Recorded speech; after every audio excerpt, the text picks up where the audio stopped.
Hello' বন্ধু বান্ধৱীসকল, মই আলপনা স্বাগতম সকলোকে মোৰ চেনেললৈ। আকৌ আহিলোঁ এটি নতুন ভিডিঅ' লৈ আপোনালোকৰ মাজলৈ। আজি ভিডিঅ'টিত মই খ্ৰীষ্টমাছৰ অগা-পিছাকৈ ফুলা এজোপা সুন্দৰ ফুলৰ যতন আৰু প্ৰতিপালনৰ বিষয়ে ক'বলৈ লৈছোঁ। এইজোপা পনিচেতিয়া ফুল হয়। পনিচেতিয়া উইণ্টাৰত মন ভৰি যোৱাকৈ ফুলা এজোপা সুন্দৰ ফুল। এইজোপা ফুল আপোনালোকে মাটিতো লগাব পাৰে বা পটতো লগাব পাৰে। মাটিত লগালে বিশেষ যতনৰ প্ৰয়োজন নাই। মাটিত লগালে গোটেই দিনটো ৰ'দ পৰা জেগাত নলগাই যেন, কমকৈ ৰ'দ পৰা জেগাত লগাই যেন, পুৱাৰ সূৰ্য পোহৰ 2-3 ঘণ্টা পৰাকৈ। ৰ'ব মই দেখাই লৈছোঁ মোৰ মাটিত লগোৱা জোপা কেনেকুৱা হৈছে। এয়া চাওক, বহুত ওখ হৈ গ'ল আৰু কি সুন্দৰকৈ ফুলিছে।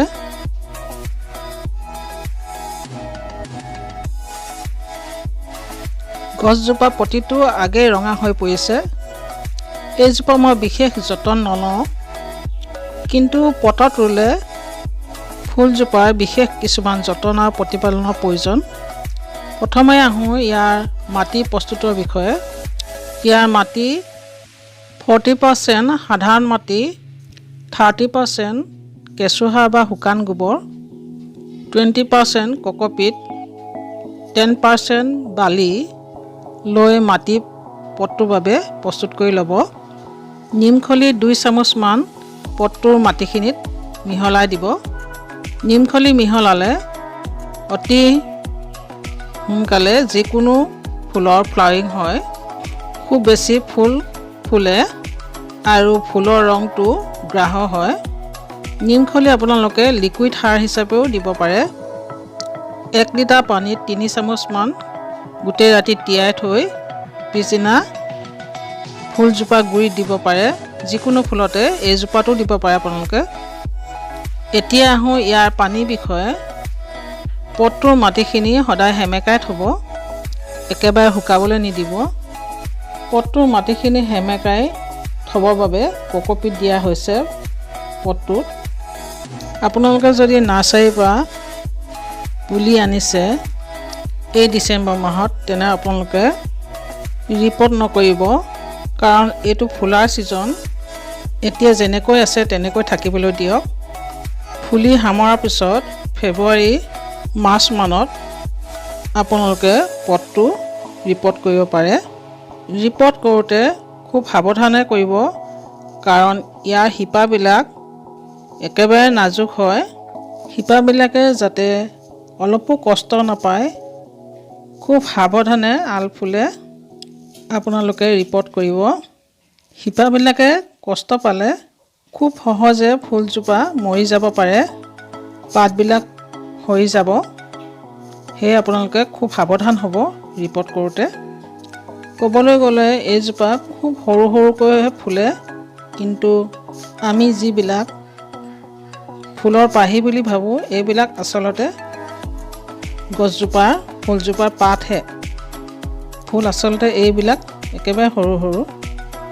যদি আপোনাৰ ফুলজোপা ফুলা নাই, গছ সুন্দৰ হৈছে, ইয়াৰ গ্ৰ'থ ভাল হৈছে, তেনে আপুনি ফুলজোপা 12-13 ঘণ্টা এন্ধাৰ জেগাত থওক। বাৰান্দাত থৈছে যদি লাইটটো অফ কৰি দিব, নহ'লে তাৰ পৰা আঁতৰাই আনি একেবাৰে এন্ধাৰ জেগাত থ'ব, কাৰণ ইয়াৰ ফ্লাৱাৰিঙৰ বাবে আন্ধাৰ খুবেই প্ৰয়োজন। যেতিয়া ফুলবিলাকৰ আগবিলাকে বৰণ সলাব, তেতিয়া আপোনালোকে ফুলজোপা ছাঁত নথলেও হ'ব, এন্ধাৰত নথলেও হ'ব। ফ্লাৱাৰিং ষ্টাৰ্ট হোৱাৰ লগে লগে এন্ধাৰৰ ইমান প্ৰয়োজন নাই। ইয়াৰ কাটিঙৰ পৰা অতি সহজে পুলি প্ৰস্তুত কৰিব পাৰি। মই কাটিঙৰ পৰা পুলি প্ৰস্তুত কৰি এইবিলাক পটত লগাইছোঁ।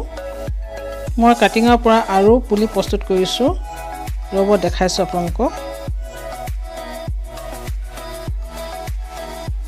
এয়া চাওক, সুন্দৰ হৈছে, গ্ৰ'থ হৈছে ইয়াৰ। লাহে লাহে 2-এখিলা পাত ওলাইছে, পোখা ওলাইছে। একেবাৰে সৰু আগৰ পৰাও ইয়াৰ পুলি প্ৰস্তুত কৰিব পাৰি। এনেকুৱা আগ এনেকুৱা আগ লৈ আপোনালোকে ৰুই দিলে ইয়াৰ পৰা নতুন পুলি প্ৰস্তুত হয়। ফুলজোপা আপোনালোকে ডাইৰেক্ট চানলাইটত নথব, ছাঁত থ'ব। পুৱাৰ সূৰ্য পোহৰ 1-2 ঘণ্টা বা ইভিনিঙৰ 1-2 ঘণ্টা পালে কোনো আপত্তি নাই। অ'কে ফ্ৰেণ্ড, আজিলৈ আহোঁ। ভিডিঅ'টো লাইক, শ্বেয়াৰ এণ্ড ছাবস্ক্ৰাইব কৰে যেন। বেল আইকনটো ক্লিক কৰিব, তেতিয়া মোৰ নতুন ভিডিঅ' আহিলে আপোনালোকে ন'টিফিকেশ্যনত পাই থাকিব। ধন্যবাদ ভিডিঅ'টো চোৱাৰ বাবে।